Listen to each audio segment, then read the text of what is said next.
السلام علیکم ورحمۃ اللہ تعالی وبرکاتہ۔ الحمدللہ وکفا وسلام علی عبادہ الذین اصطفى وعلی آلہ وصحبہ اولی الصدق والصفا۔ اشہد ان لا الہ الا اللہ وحدہ لا شریک لہ واشہد ان سیدنا ومولانا محمدا عبدہ ورسولہ صلی اللہ علیہ وعلی آلہ وصحبہ دائما سرمدا، اما بعد فاعوذ باللہ من الشیطان الرجیم، بسم اللہ الرحمن الرحیم۔ درود پاک پڑھیں۔ اللہم صلی علی سیدنا و مولانا محمد معدن الجود والکرم و آلہ وبارک وسلم، صلاة و سلام علیک یا رسول اللہ وعلی آلک و صحبک یا شفیعنا یوم الجزا۔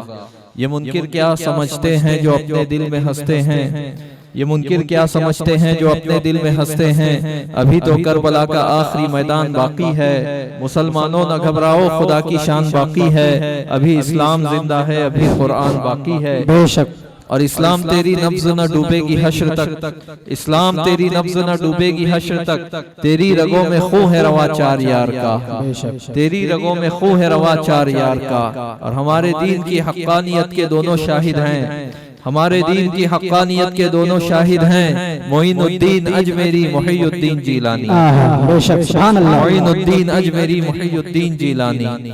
معزز سامعین کرام، تھوڑی دیر کے لیے حاضر آیا، کچھ ضروری باتیں آپ حضرات کے گوشے گزار کرنا چاہتا ہوں۔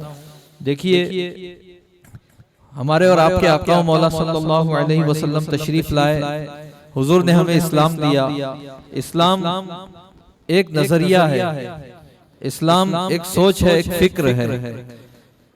یہ سوچ اور فکر اور یہ نظریہ جیسا کہ سرکار نے ہمیں عطا فرمایا اور جیسا کہ صحابہ نے امانت داری کے ساتھ آگے بڑھایا، اور جو بعد میں اولیاء کرام اور بزرگان دین اور اہل بیت نے آگے بڑھایا، یہ وہ عقیدہ اور نظریہ ہے کہ یہی حق ہے۔ اللہ فرماتا ہے فَمَاذَا بَعْدَ الْحَقِّ إِلَّا الضَّلَالُ، تو حق کے بعد نہیں مگر گمراہی۔ تو اس نظریہ اور عقیدے سے ہٹ کے کوئی نیا نظریہ اور عقیدہ گڑھے گا اور اسے اسلام کی طرف منسوب کرے گا تو ہرگز اللہ اور رسول کی بارگاہ میں وہ قابل قبول نہیں ہے۔ تو نظریہ اور عقیدہ یہ صحیح ہونا چاہیے، وہی ہونا چاہیے جو حضور صلی اللہ علیہ وسلم نے صحابہ کو دیا، جو صحابہ نے بعد والوں کو دیا۔ اور سب سے بڑا گناہ کفر و شرک کے بعد گمراہی اور بد مذہبی ہے۔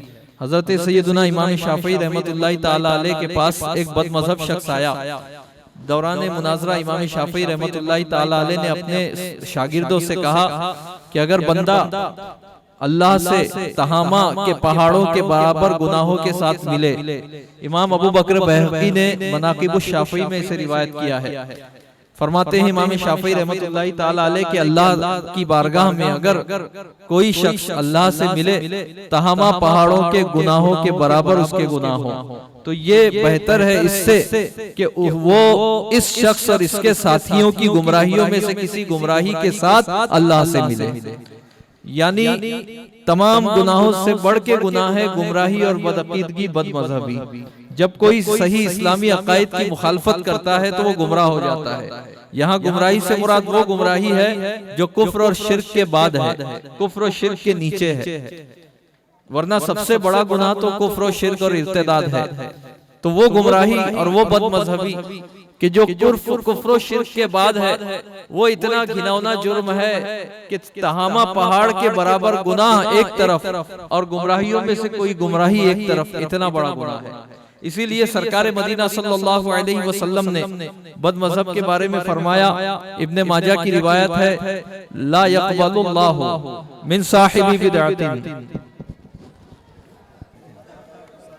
درود پاک پڑھیں۔ اللہم صلی علی سیدنا و مولانا محمد معدن الجود والکرم و آلہ وبارک وسلم، صلاة و سلام علیک یا سیدی یا رسول اللہ وعلی آلہ و صحبک یا شفیعنا یوم الجزا۔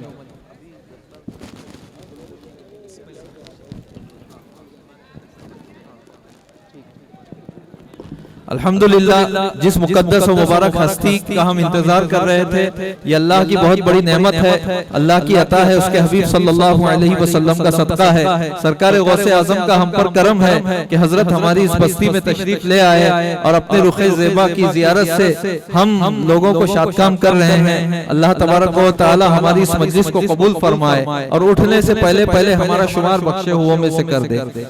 حضرت کی شخصیت محتاج تعارف نہیں ہے اور بڑی مصروف شخصیت ہے. بڑی مصروفیت کے باوجود حضرت نے آج کی تاریخ ہمیں عطا کی ہے. یہ ان کا ہم پر بہت بڑا کرم ہے اور ان لمحات کو آپ حضرات غنیمت جانے. اللہ تبارک و تعالی ان لمحات میں برکت دے اور حضرت سے ہم زیادہ سے زیادہ مستفیض و مستفید ہونے کی سعادت حاصل کریں انشاءاللہ. ابھی حضرت کی گلپوشی ہوگی, اس کے بعد دستار بندی ہوگی اور پھر مائک حضرت کے حوالے ہوگا اور پھر ہم براہ راست حضرت کے ناصحانہ, عارفانہ, عالمانہ, مجاہدانہ کلمات سے اپنے قلوب اذہان کو منور و مجلہ کریں گے انشاءاللہ تعالی. بس میں اپنی گفتگو کو سمیٹتا ہوں. 2-4 منٹ 5 منٹ کے اندر ایک مرتبہ درود پاک پڑھیں. اللہم صلی علی سیدنا و مولانا محمد معدن الجود والکرم و آلہ وبارک وسلم صلاة و سلاما علیک یا رسول اللہ وعلی آلک و صحبک یا شفیعنا یوم الجزا. سرکار مدینہ صلی اللہ علیہ وسلم نے فرمایا لا يقبل اللہ من صاحب بدعت صوما ولا صلاة ولا صدقة ولا حجا ولا جہادا ولا صرفا ولا عدلا. کہ اللہ تعالیٰ کسی بد مذہب کا نہ نماز قبول کرتا ہے, نہ روزہ قبول فرماتا ہے, نہ زکوٰۃ قبول فرماتا ہے, نہ حج قبول کرتا ہے, نہ جہاد قبول کرتا ہے, ولا صرفا ولا عدلا, نہ کوئی فرض قبول کرتا ہے, نہ کوئی نفل قبول کرتا ہے. یخرج من الدین کما تخرج الشعرۃ من العجین. کہ دین سے یہ ایسے نکلتا ہے جیسے بال آٹے سے نکلتا ہے. اس حدیث میں دیکھیے, اس حدیث سے ثابت ہوتا ہے کہ اعمال کی قبولیت کے لیے صحیح عقیدہ ہونا شرط ہے. گمراہ اور بد مذہب کی کوئی عبادت قبول نہیں کی جاتی. اعمال کی قبولیت کے لیے عقیدہ صحیح ہونا چاہیے.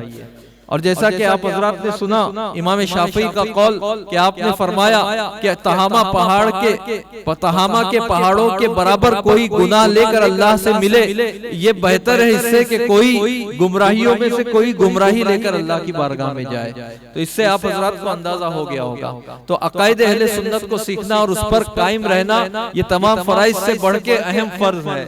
انہی عقائد میں سے ایک عقیدہ ہے کہ تمام صحابہ میں سب سے افضل حضرت سیدنا ابو بکر صدیق رضی اللہ تعالیٰ عنہ ہیں اور عمر ان کے بعد حضرت فاروق اعظم رضی اللہ تعالیٰ عنہ ہیں.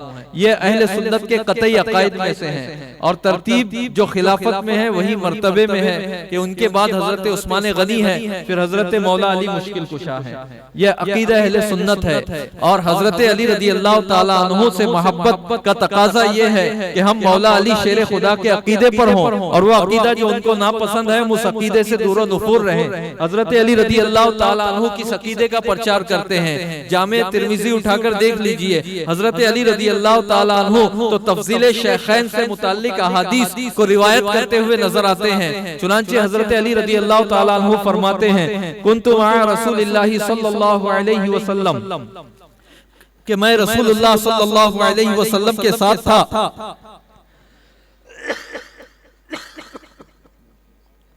اذ طلع ابو بکر و عمر, تو اتنے میں ابو بکر و عمر آتے ہوئے نظر آئے. فقال رسول اللہ صلی اللہ علیہ وسلم, تو رسول اللہ صلی اللہ علیہ وسلم نے فرمایا هذان سیدا کہول اہل الجنت من الاولین والآخرین الا النبیین والمرسلین. کہ یہ انبیاء و مرسلین کے بعد تمام اولین و آخرین انسانوں کے بزرگوں کے جنتی بزرگوں کے سردار ہیں. یا علی لا تخبرہما, اے علی ابھی فی الحال انہیں اس بات کی خبر نہ دیجئے. اس حدیث پر جب بریلی کے امام پہنچے تو ان کا عشق مچل اٹھا. فرمانے لگے کہ فرماتے ہیں یہ دونوں ہیں سردار دو جہاں, فرماتے ہیں یہ دونوں ہیں سردار دو جہاں, اے مرتضیٰ عتیق و عمر کو خبر نہ ہو. تو حضرت علی تو حضرات شیخین کی افضلیت والی احادیث روایت کرتے ہیں. امام بیہقی سیر و اعلام النبلاء میں نقل فرماتے ہیں کہ حضرت علی رضی اللہ تعالی عنہ نے بصرہ کے منبر پر فرمایا افضل هذه الامتی خیر هذه الامتی بعد نبیہا ابو بکر و عمر, کہ نبی کے بعد اس امت میں سب سے افضل ابو بکر و عمر ہیں. پھر اس کے بعد فرمایا اب اگر کوئی ایسا شخص میرے پاس لایا جائے جو ابو بکر و عمر سے افضل مجھے قرار دے تو میں اسے مفتری کی حد لگاؤں گا, یعنی 80 درے لگاؤں گا. تو حضرت علی رضی اللہ تعالیٰ عنہ کا یہ عقیدہ تھا کہ سب سے افضل ابو بکر ہیں, پھر عمر ہے.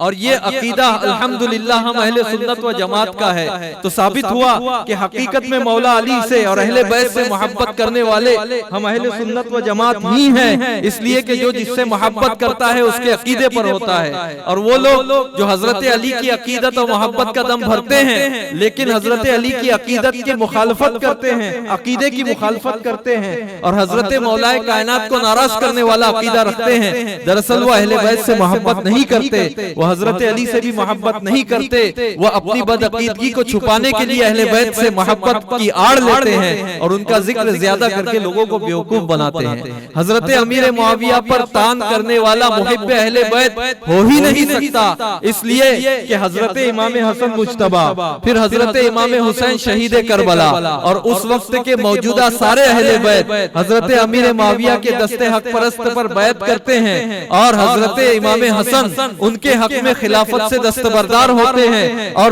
اپنے نانا جان کی امت کا معاملہ ان کے حوالے کرتے ہیں۔ تو حضرت امیر معاویہ سے محبت وہی کرے گا جسے امام حسن سے محبت ہوگی، جسے امام حسین سے محبت ہوگی، اور جو امام حسن و حسین اور اہل بیت سے محبت کا دم بھرے گا لیکن عقیدہ وہ رکھے گا جو نہ اہل بیت کا ہے، نہ حضرات شیخین کا ہے، نہ حضرت علی کا ہے، نہ حضور علیہ السلام کا ہے، تو سمجھ جاؤ کہ اہل بیت کا نام صرف آڑ لینے کے لیے کیا جا رہا ہے۔ اگر حقیقت میں محبان اہل بیت ہوتے تو تمام صحابہ کی تعظیم کرتے، تمام صحابہ سے محبت کرتے، تمام صحابہ کی عقیدت رکھتے۔